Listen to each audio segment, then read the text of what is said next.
My name is Andrew, and I will be working with you to help you engage your teams a little better this season of what we're experiencing.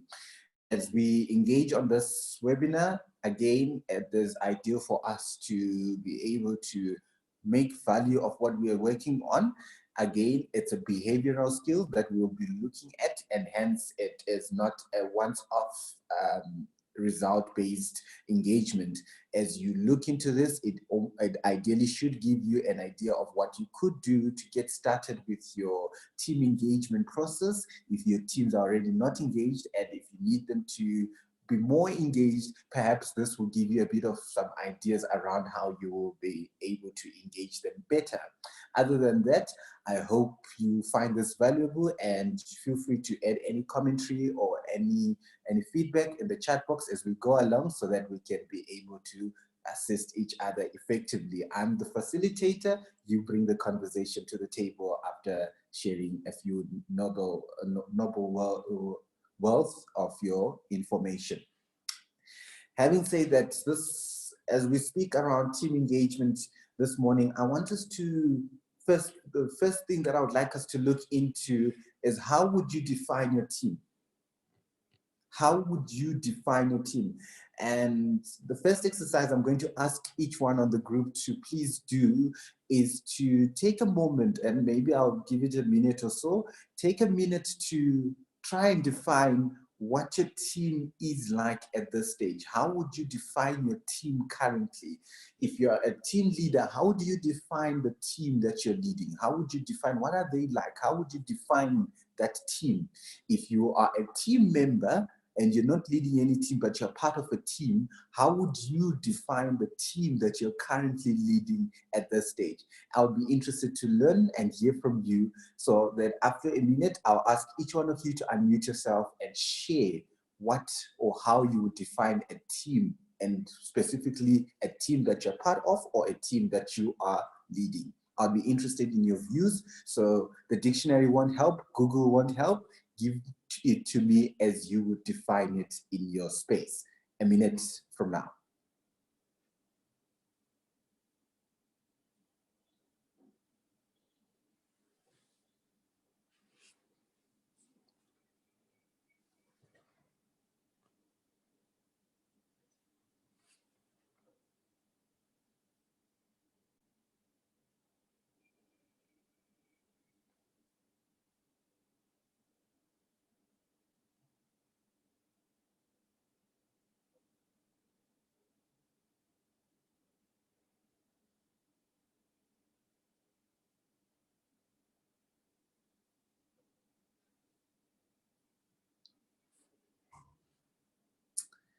Thank you, Madeleine. I see you're already done. We've got about 20 more seconds to go.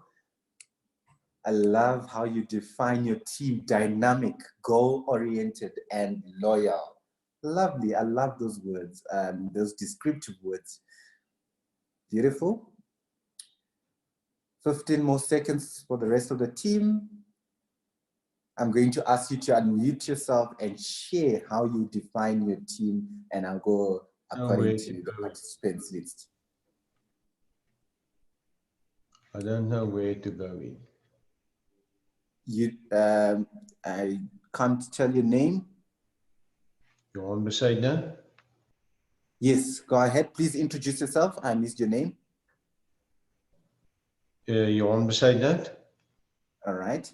Hi, Johan. Please describe your team. How would you describe your team? My team? Yes.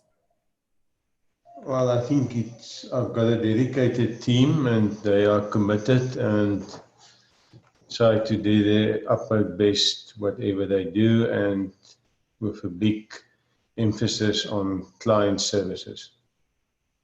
Beautiful. I love that as well. So you've got a dedicated team, committed, and they are also focused on client services. Am I getting it right? Yes. Oh, fantastic. Awesome. All right. Let me just type to Philip. He can't hear me. He needs to connect with internet audio. Let me just type to him as we... Okay, he says he's sorted. I'm glad. I'm going to ask Chris, please share with us how you describe your team. How would you describe your team?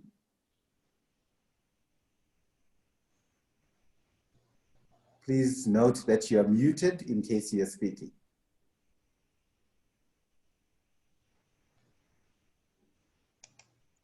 All right.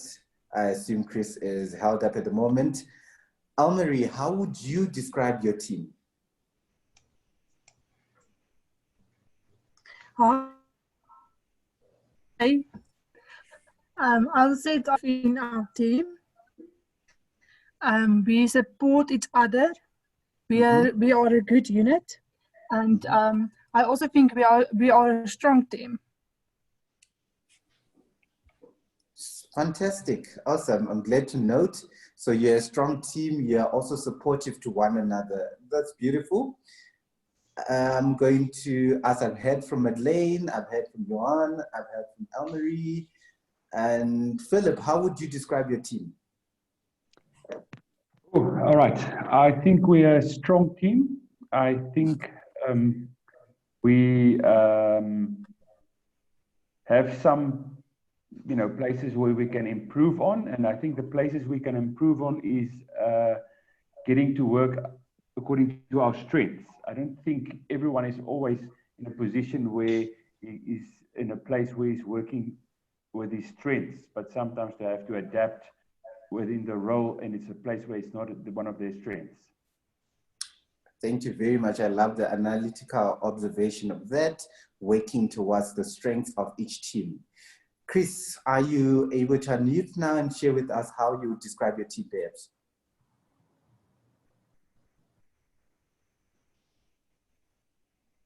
Maybe not.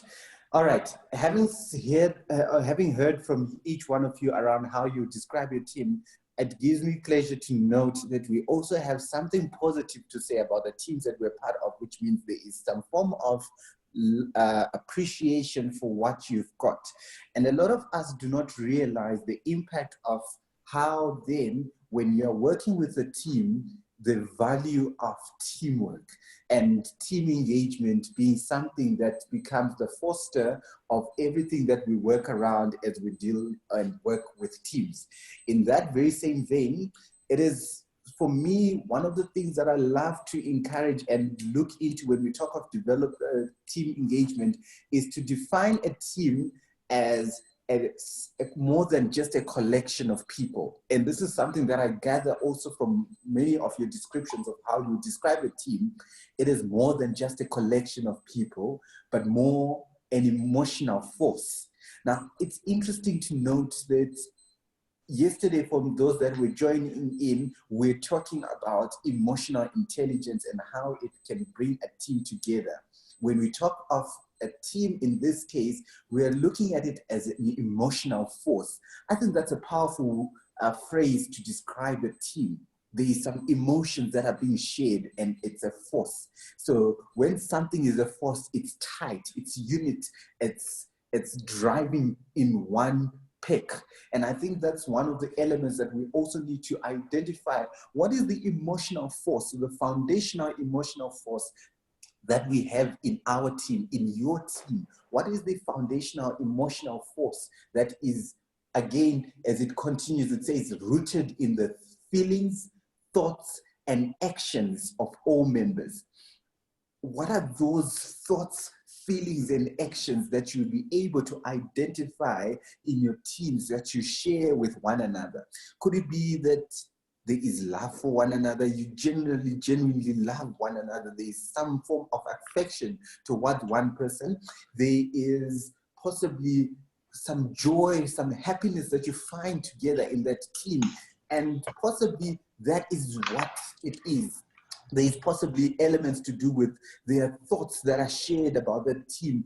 Everyone thinks the best of the other. Everyone thinks highly of the next person. Everyone thinks that if a project is given to person B can do it. If it's given to person C can do it, and they can run with it.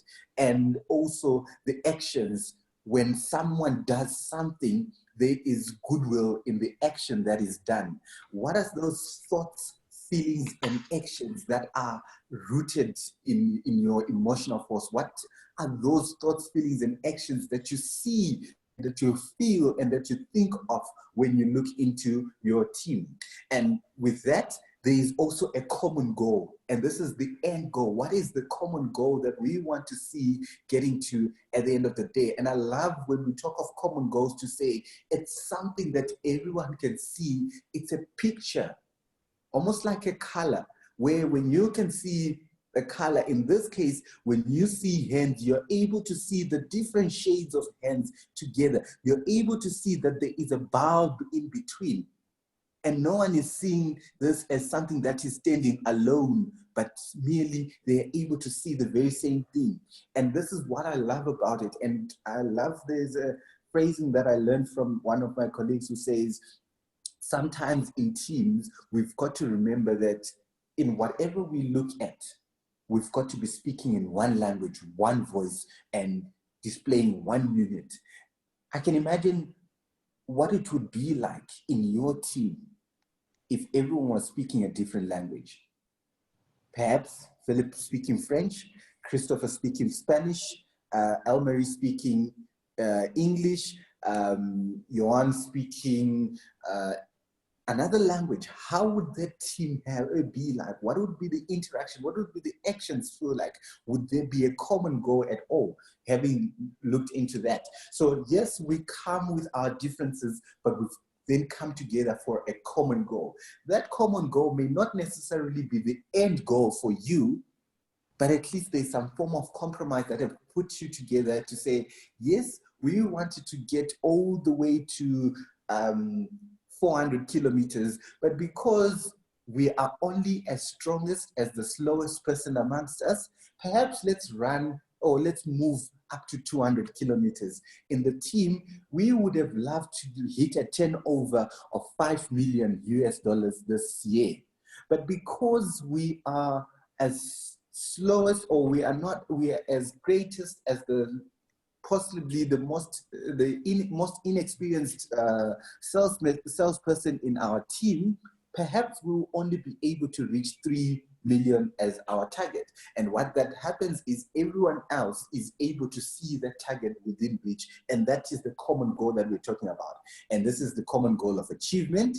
It's the common goal of sharing, and it's the common goal of mutual support.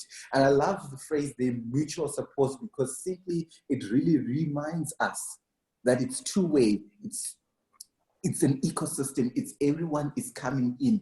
There is everyone's buy-in is in there. Now, if I were to ask you to look at some of these things, where do you think in your team you could work more on? What could you work more on? Could it be building that emotional force?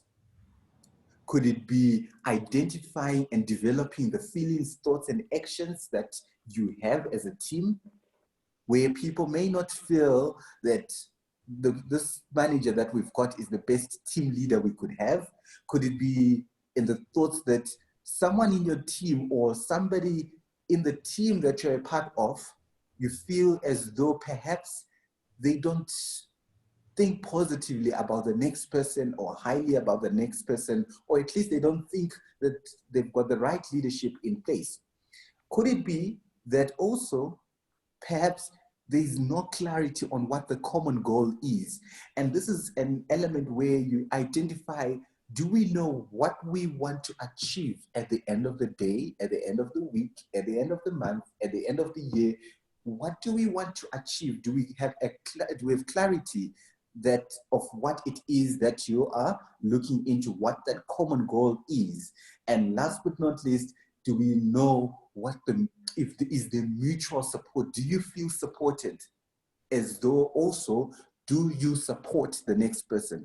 I'd like to engage you and ask you to write down, perhaps in your notebook. You don't have to share with me at this stage, perhaps, unless if you're willing to. You don't have to share with me unless if you've got questions, but I would like you to write down a few elements from your from this definition of what I consider what your team should be like or ought to be like. Share with write down honestly with yourself and say and share with yourself what you'd like to work on more in your team.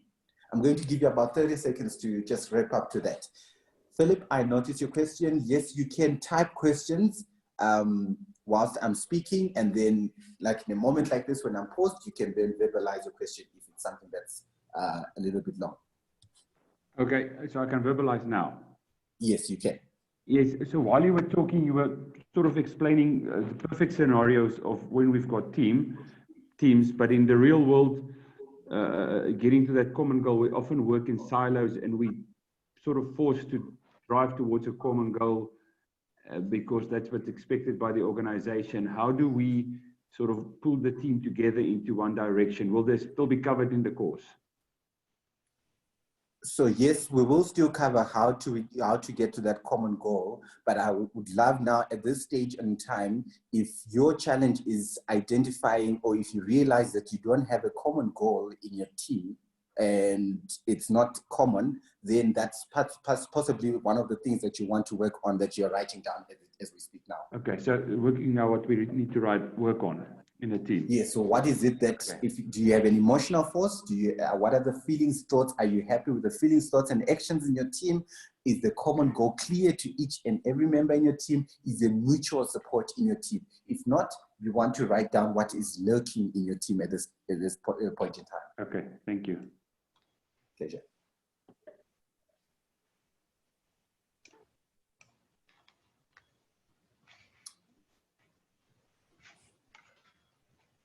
All right.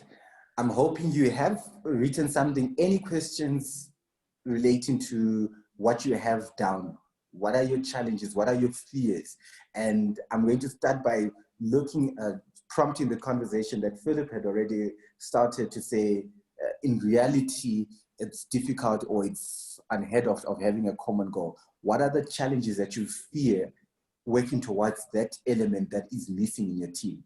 Any fears that are coming about?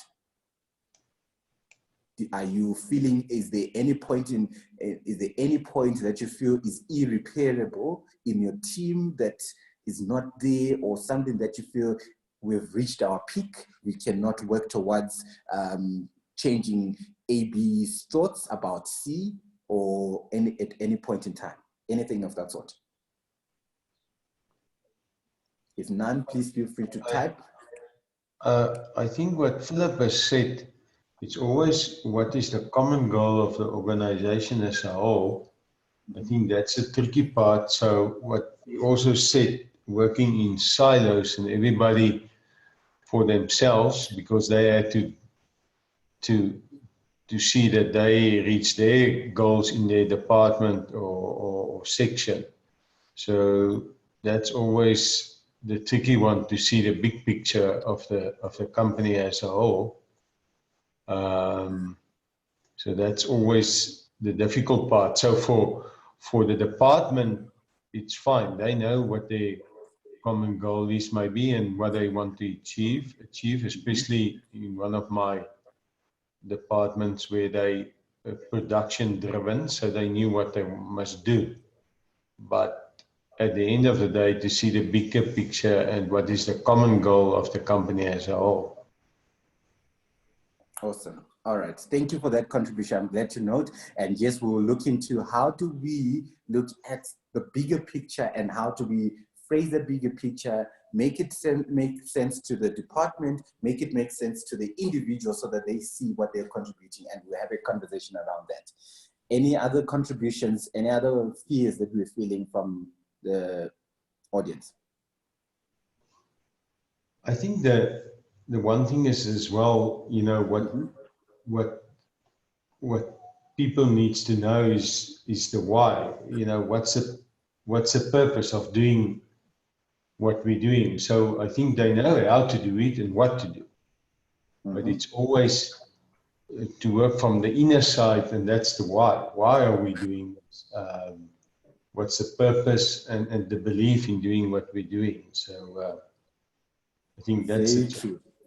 Very true, and well said there, Johan. I think and for that, I really recommend many of the leaders who aren't sure how to develop that to look at a TED Talk by Simon Sinek, which is called Start With Why and Leaders Inspire. I think it's a great TED Talk to identify the core of your team relating to this. And when we unpack the full program or the full course, we really unpack that and how we can develop that from a team's perspective in any organization.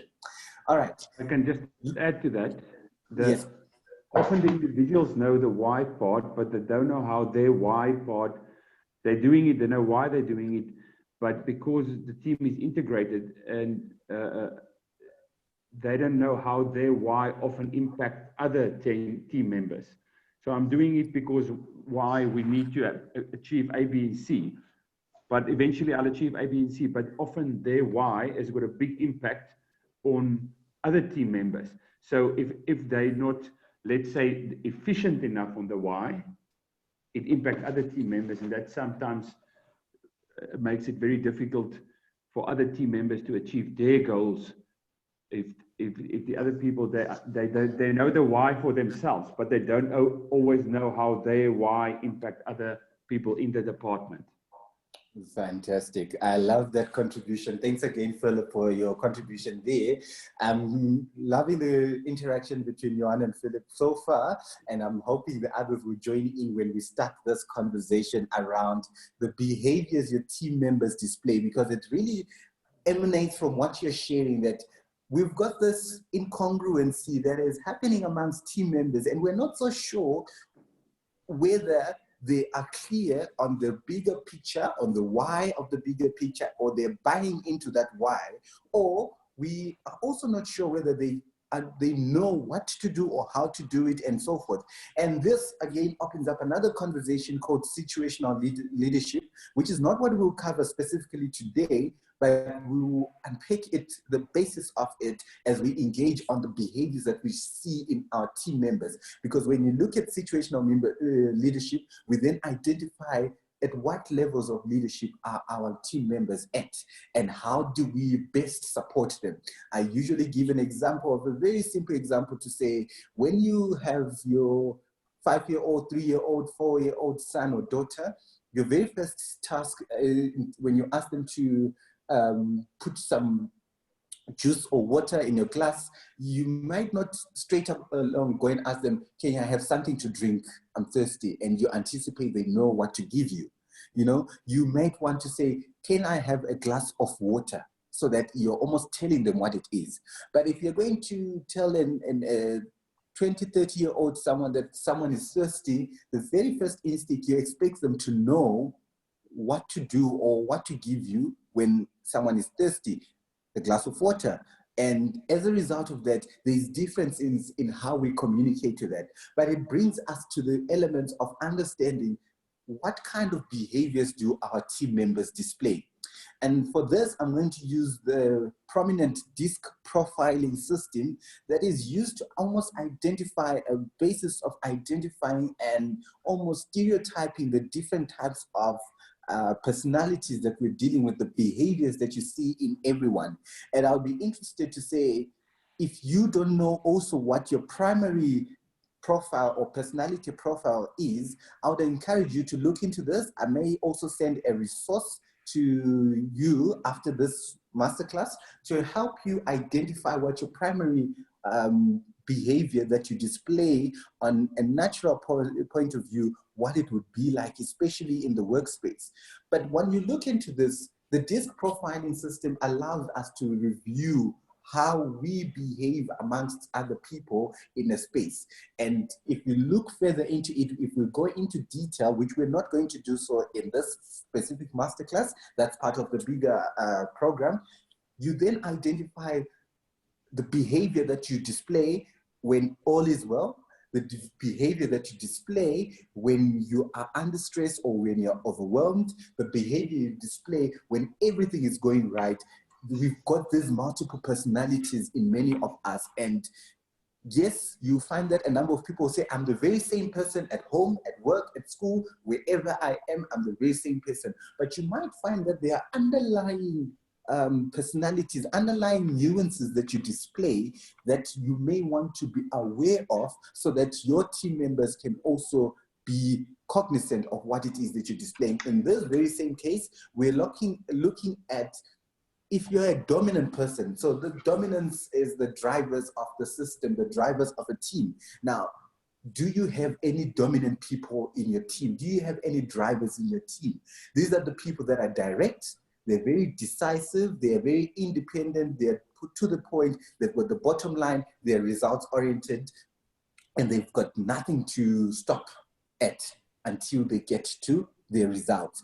And when you've got such people, how do you approach them? How do you relate to them? How do you engage them? And how do they affect the team dynamics of your team?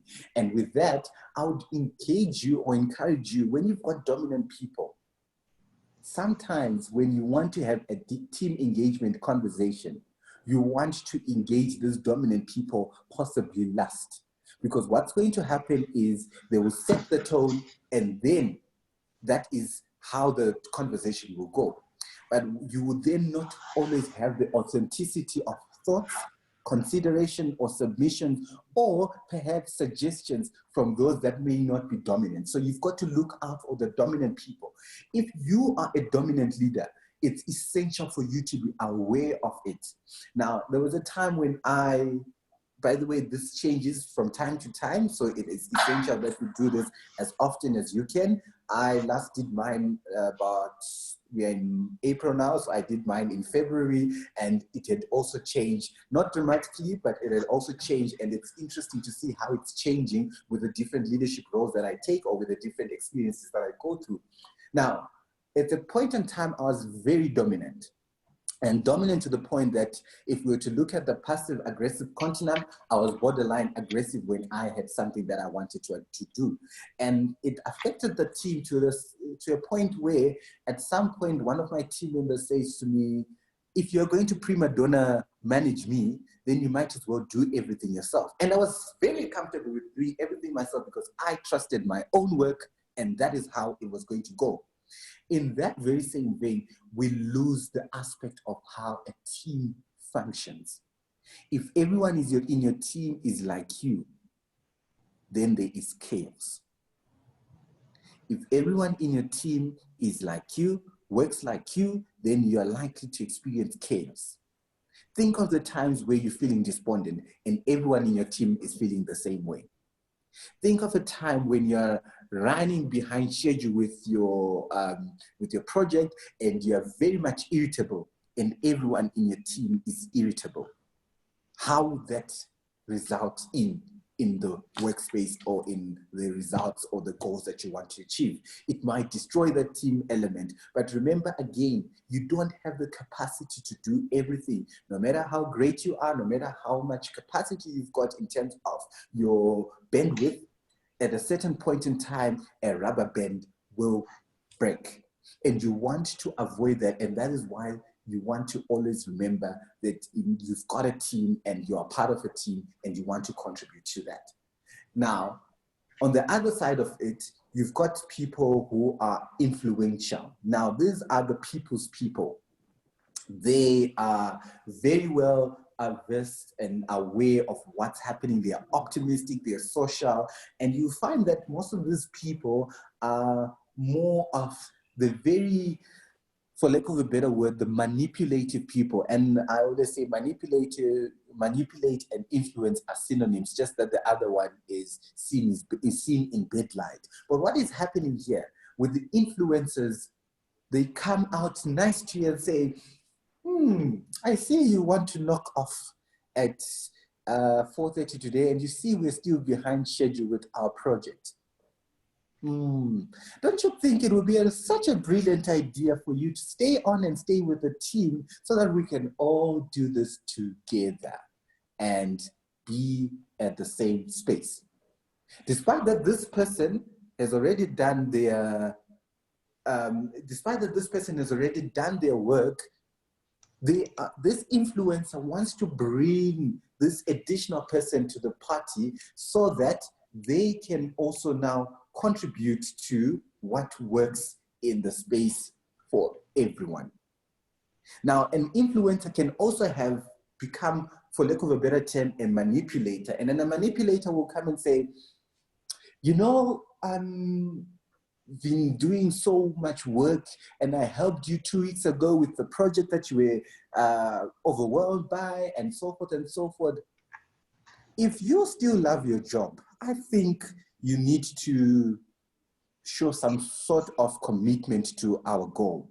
And this is how you're going to show commitment: by staying with us, especially if you know that we are having high levels of retrenchment at this stage, or especially one that I had recently where one of the managers or one of the employers had a staff engagement with their team and says, this is the time to show us what you're capable of, because otherwise we can't help it. We've got an easy way of making sure that you are out of the job once this period is over.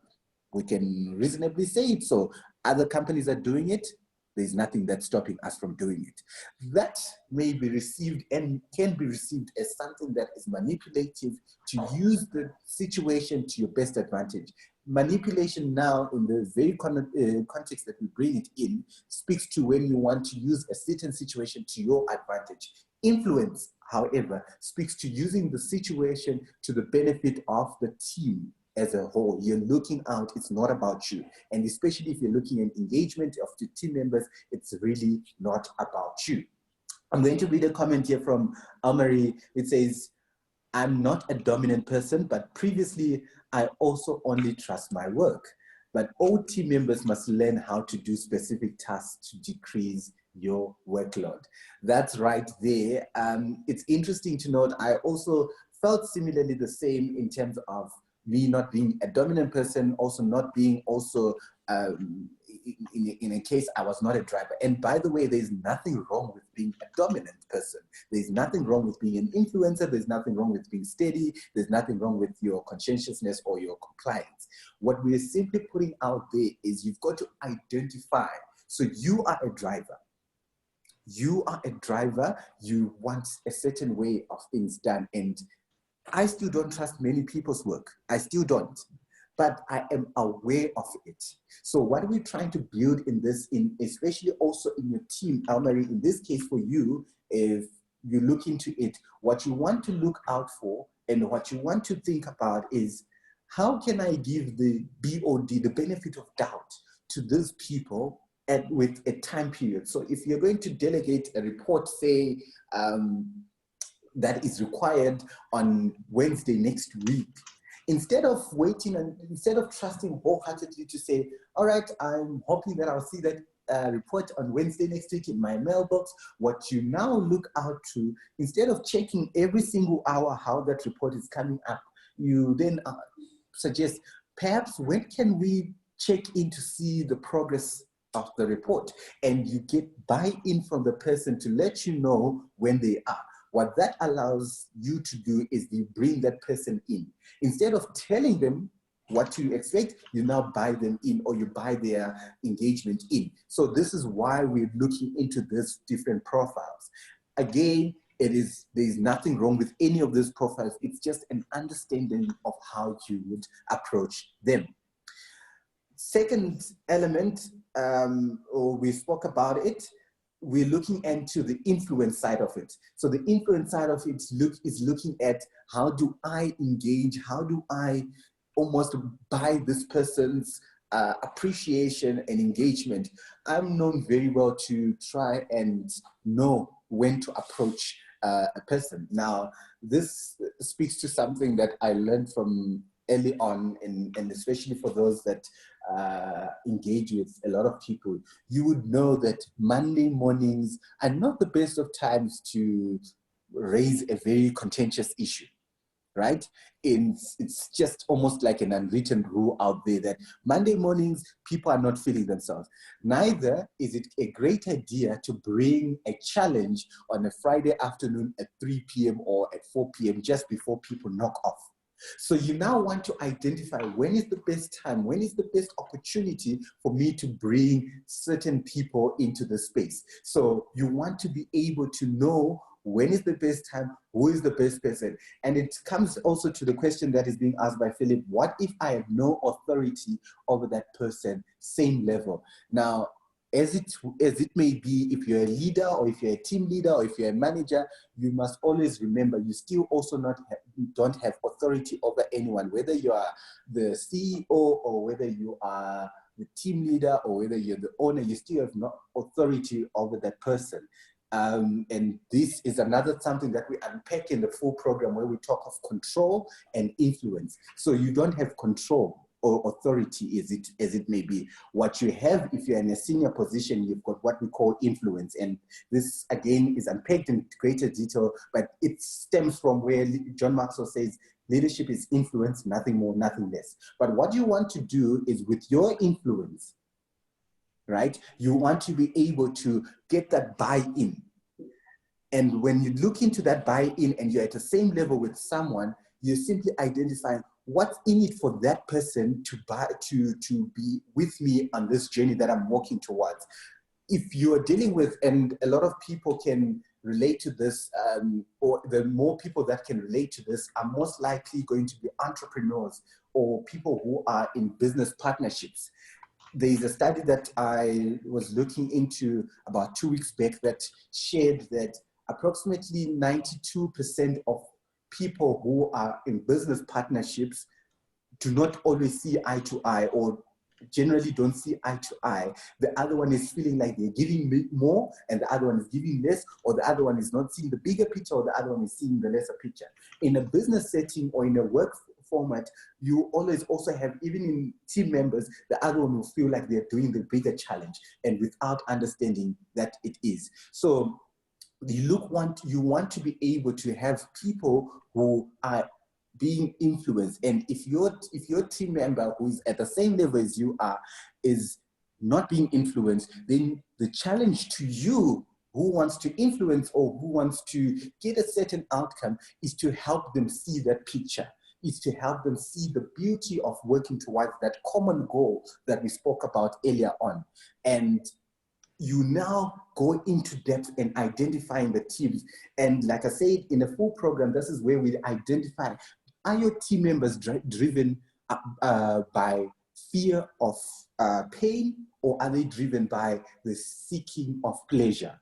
So there are those two drivers. Anything that you do in life, anything that you do in any activity, it's either you're driving away from fear or you're driving towards a certain pleasure that you receive or that you gain out of it. So understanding that becomes another element that might be useful. But we're going to, that is also unpacked in the greater context of the program. Then I see Johan also shared, one must be careful to try and micromanage, I assume you want to say one must be careful to try and be careful not to micromanage people. In a production environment, the team leader must be a dominant type of person. Leaders lead followers. Leading by example is key.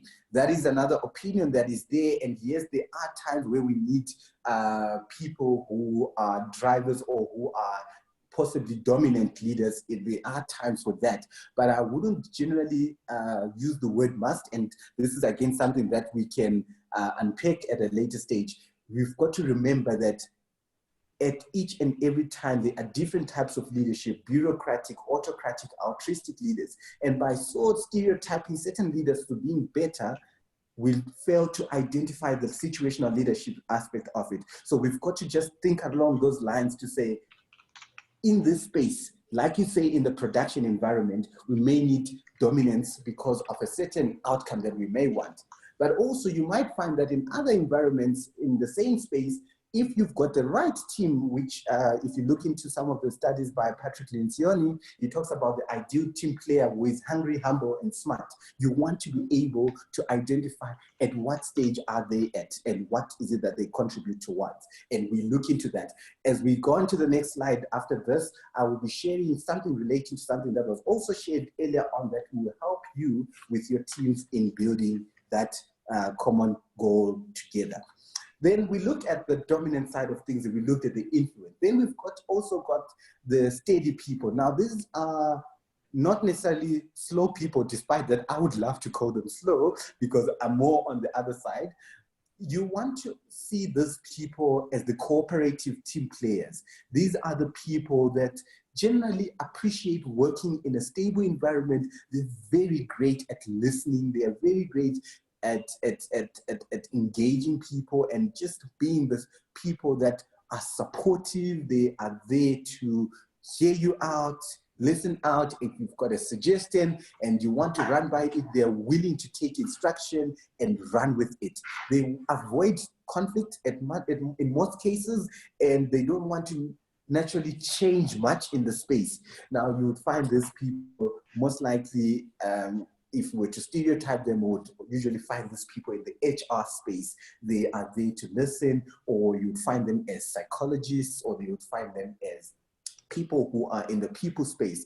They generally are team players. They want everything to work smoothly. They want to cooperate, and they are there to compromise to make things work.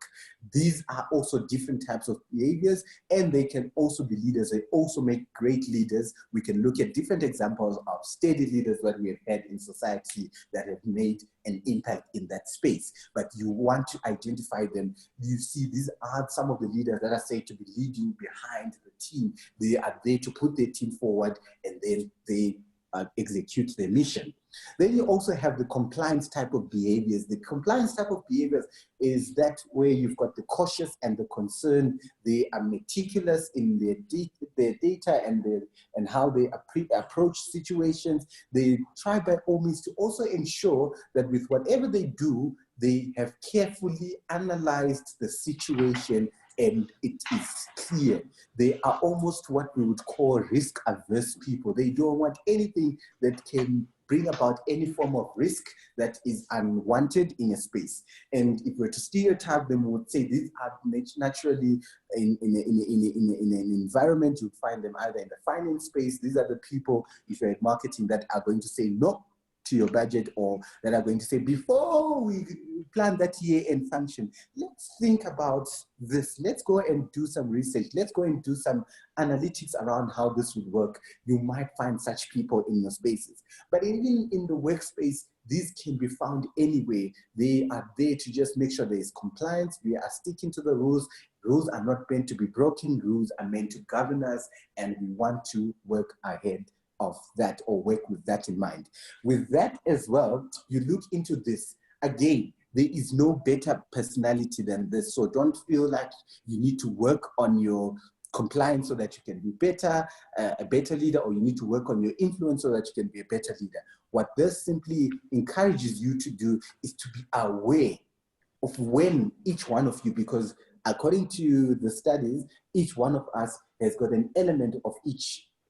Some, you may be dominant in the workspace, but when you're at home or when you're in the family environment, you're more compliant. When you're in the religious set, you are more a steady person. And when you're with your friends and your social over a drink or two, you're more of the influencer. So identify when your personality or when your behavior show.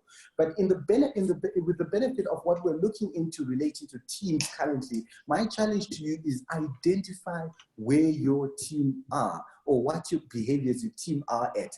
At the end of this webinar, I'm hoping I'll be able to share with you an assessment tool that you can use to identify that you can give to your team members, or you can give to the team that you're working with, to identify where they are at, because this will help you identify the signals that you usually find that they are, you're like, oh, this person is dominant. This is why they are like this. This person is a steady person. This is why I cannot ask him to do something at last minute.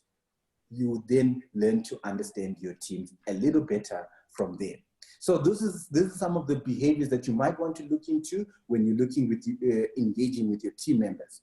Now, developing a functional team. I'm going to speak to these 5 elements, or the 5 processes, or the 5 activities that we need to work on to develop a functional, engaged team. And as we look into these 5 elements, I want us to then evaluate where we are.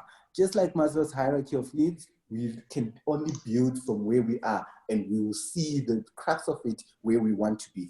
Obviously, in many of our teams, we want to see the results, but results don't just come from nowhere. Results don't come from autocracy, or results don't come from force. Results don't come from threats. Results come from a certain tried and tested approach. This is referenced from, again, Patrick Lencioni, who is an expert in team leadership and team development. You can look more about it and you want to learn more about it.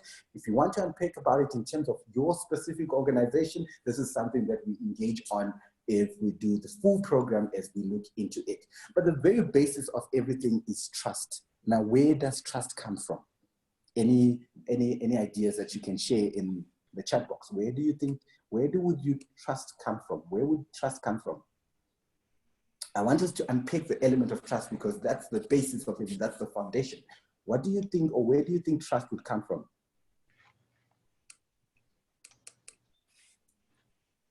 I'll be interested in your responses on the chat box. Where do you think trust comes from?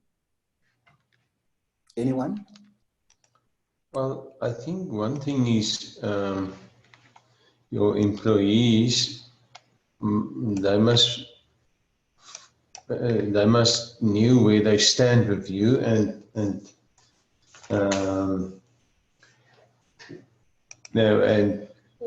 something like, you know, your yes is your yes and your no is your no, and to build trust is something that evolve over time, and people must have a belief in what you do, and then at the end what the team do, and then they will start trusting one another and the leader of the pack as well. Thank you for that, Johan. I also note a few responses. Elmarie says, your current relationship with that person, that example that you set, I love that. That's a consistent theme that I'm seeing. Chris says, being consistent with your actions and words. Beautifully put, yes. Now, I would love to add something there, if you can hear me, Andrew. Yes, go ahead. Add something there in terms of, and agreeing with Christopher, trust comes from, it's built and it's earned over time. And so when you are consistent in what you do, people tend to trust you easier. So if you might have different moods at different times, but the outcome of decisions and the way you treat people are consistent, then people tend to trust you easier. Beautiful. And quicker. Thank you for that, Philip, as well. So I want to agree with everything that you shared, but I want to take you back to the very first element that you might want to look into that many leaders overlook. It is the term called vulnerability. And I want you to look back into some of your most personal relationships. It could be in your marriage, it could be with your children, it could be with your best of friends. If you try and unpack that, you might want to realize trust emanates from the very core basis of vulnerability. Now, this is unheard of or in uncharted territory, especially in the working environment. But if you realize that trust comes from vulnerability, this is you coming to be vulnerable with your teams to share with them what are the deepest desires that you have, what are the deepest interests that you have. And now this is almost by sharing what in an organization they now bring as the vision. I always ask people in this space, maybe I'll not wait for your responses in this case because of time allocation, but in most cases, if I were to ask you how many people in your teams, or do you yourself as a team leader know the vision of the organization that you are leading, that you are part of? What is the vision? What is the end goal? What is the outcome? What's the picture that you're driving towards? If that is not clear to you or your team members, if there's an incongruent element of that, then it is difficult to build vulnerability because we cannot share the core, which is the why that was spoken earlier on. a lot of times I give an example of Nike and I ask people, what is Nike in the business of? People will say, and you might also say that they're in the business of sportswear, they're in the business of sneakers, they're in the business of clothing and all the likes and supplying whatever. But if you go deeper into the core, you will learn that Nike is in the business of celebrating great athletes. That is their business. That is their core. That is their why. And this is why in every advert, this is the what. In every advert, I mean, this is the how. In every advert, you will find that they've got a great athlete that they use to share about it. They don't talk about the power of their sole of the shoe. They don't talk about the strength of the. But when you see a Nike brand, when you're wearing Nike, you feel like a great person because you associate the feeling. This is the element of vulnerability. And you will notice that all those athletes go through a process of where they're challenged or they're called crazy, they are ridiculed, and they're at their most vulnerable state. And Nike comes in and says, but look at what they've achieved. And in your teams, I want to challenge you to build that vulnerability element. I've got a leader in one of my organizations that I work with where they share with me the innermost, deepest desires. And I'm thinking, sure, that is too much to share. That's TMI, too much information. But when they do that, I get myself thinking, so my challenges are not that terrible. I'm not that bad. I'm not that stupid because they have started that relationship. I trust them fully. Whenever they bring out something, I believe them because generally, or in most cases, they've been vulnerable with me to share with me the greatest of challenges that they're experiencing. And now what that happens is I'm no longer seeing him when he makes a decision. I already anticipate that this decision is based because this person is in a tougher place. You will realize that many people will not understand the position of a leader. But the reason why they don't understand is because they don't have empathy. And they cannot have empathy on a situation that they are not exposed to, which is why as leaders, we want to develop trust by being vulnerable. How do we consistently maintain that trust? It's by being consistent with your actions and words and making sure that you set that example. So you build trust, or you start off your level of trust by being vulnerable. And by being vulnerable, you're building, or you're allowing that person to also be vulnerable with you. There's honesty that comes out from that.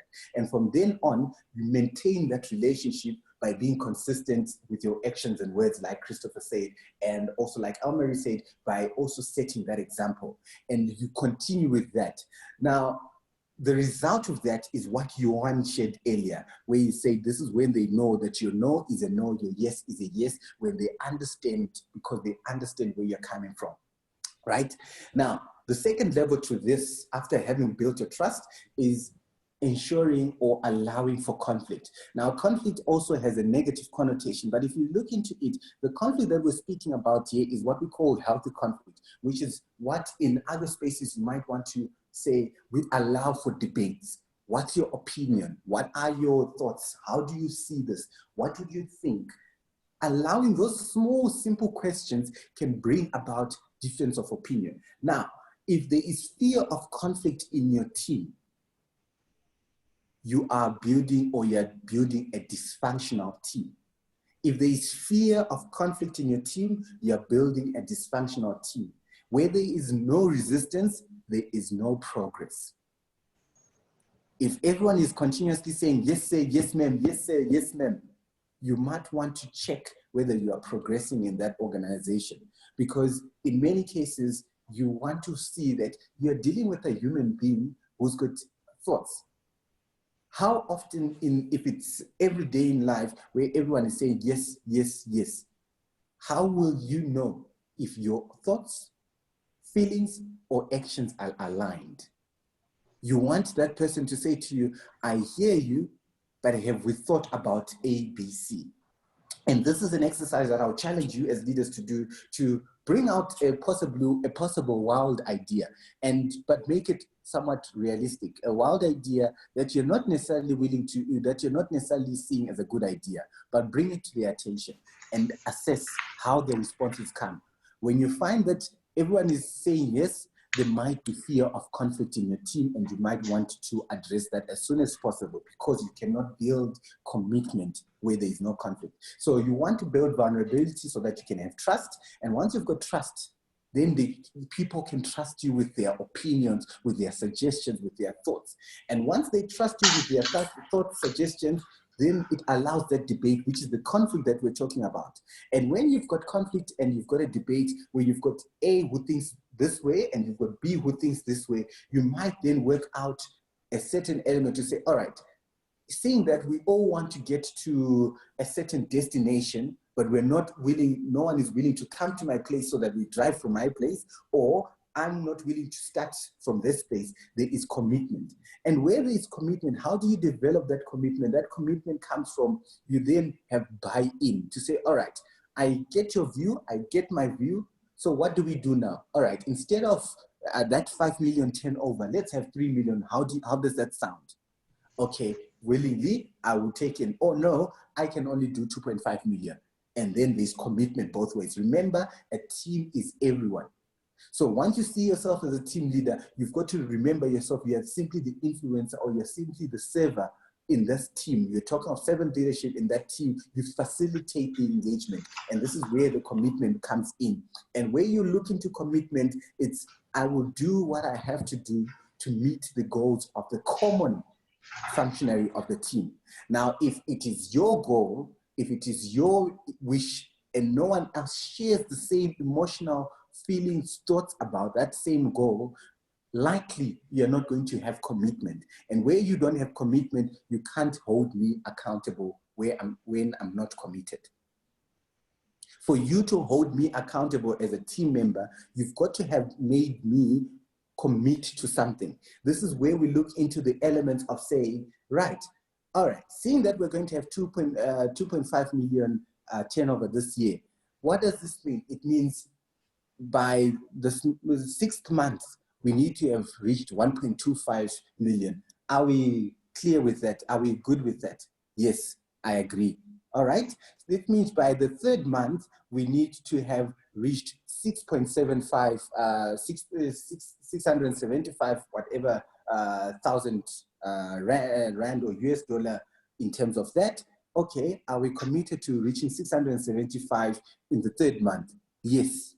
All right, then you can now hold that person accountable every 3 months to say, we agreed, we committed together to get into this stage. Let's review what has not worked and what is missing. Now, a lot of times what we want to do, and this is where I challenge some of the corporate practices, where we only have what we call appraisals at the end of the year. And yet things were falling apart in month 1 or month 2.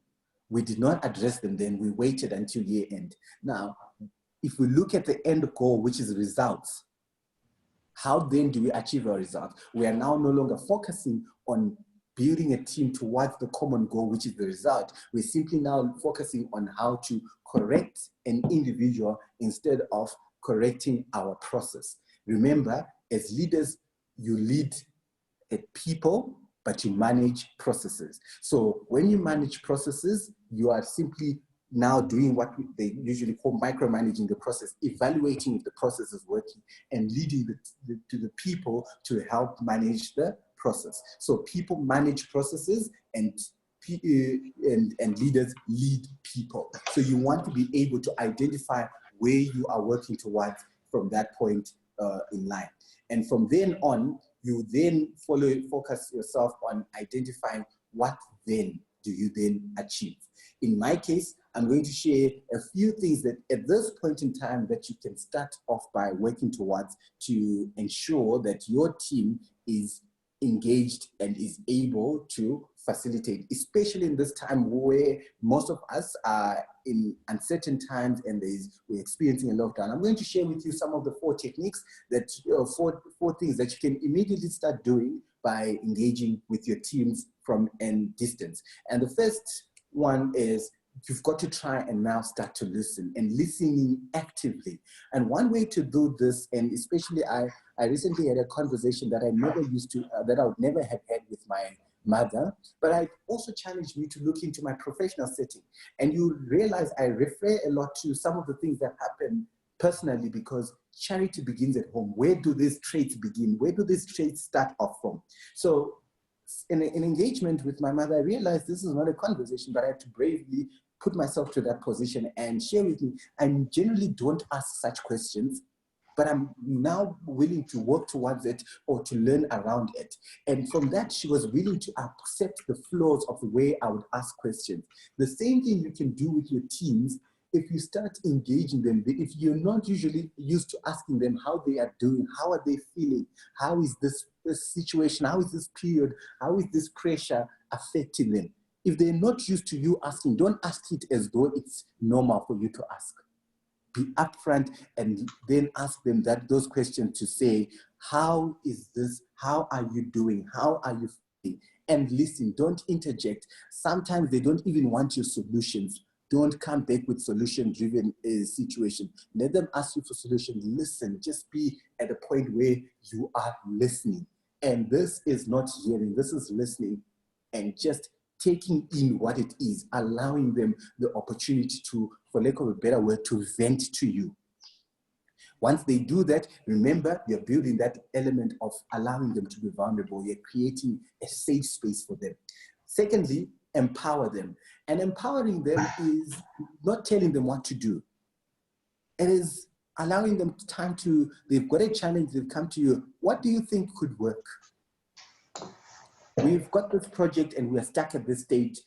What do you think could work?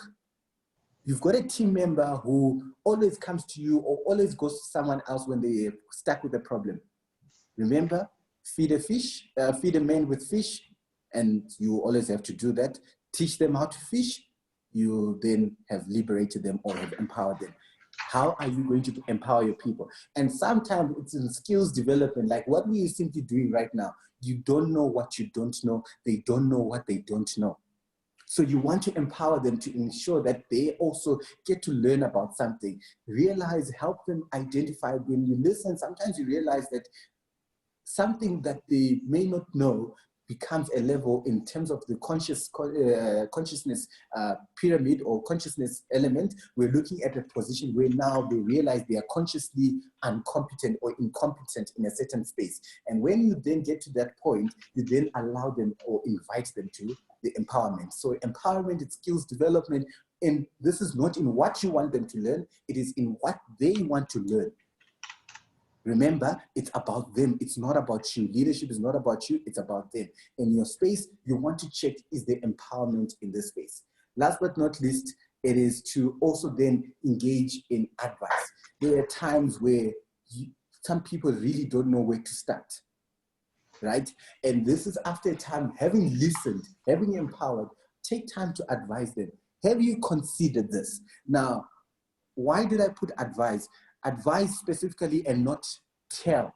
Don't tell them what to do. We don't have the right to tell people what to do. We only have the opportunity to advise. And I usually come back to employers, and when I talk to senior managers and senior team leaders, I say to them, the reason why your people are coming to work is not because they want to be told what to do. It's not because you are telling them what to do. They are not doing it for that. They're doing it because of possibly the SMS that comes on the 25th. That is why they're doing what they're doing. That is why they listen to you. It's not because they respect you. So you've got to be clear to know, where does the action from my team come from? Does it come from them respecting me, or does it come from them being fearful of being fired or being let go? Does it come from them finding pleasure in what they do? You've got to understand that. And as a leader, as a team leader, you want to advise them. Have you considered ABC? Have you considered this route? And avoid being selfish. And I see this in many cases. People want to use this as an opportunity to drive people towards their path or to their goal. No, be personal. Once a member or once someone sees the investment that you're making in them, they will be willing to do anything to invest in you or invest in making sure that you look good and you portray the best image. So look forward to that. And last but not least, defend. And when we talk of defending, we're looking at take time to support them, take time to defend their status. So a lot of us are insecure, a lot of us are dealing with a lot of challenges. Take time to defend them from whatever they're challenged by. And this is sometimes comes in the form of help. This comes in the form of just taking time to engage with them personally, to take them for a cup of coffee, to engage with them. In this time, especially when some of the people are working from different parts of the space, take time to say, let's have a 5-minute check-in. When would you love a 5-minute check-in every day or once a week or whatever? Do not micromanage. Do not take a lot of out of them. Take time to just engage with them and defend their status quo, their situation in which they are finding themselves in. And from that, you would be able to appeal and look more towards how they can develop. And when you defend, you develop. When you advise, you have some form of accountability that you've got. When you empower, you've got some form of energy that you find out of it because they've recently found some form of skill. They are empowered, they've got that. And when you listen to them, they too in turn are likely to listen to you. Again, this is something that you could look into. Remember, this is a process, it's a learning, and as a leader, you want to develop into that space of team engagement from some of these processes. That concludes my presentation for you for this morning. It really felt short. I wish I could go on and share more, but time is not with us. But I'll be open to any questions that may be coming from the floor before we close off the session.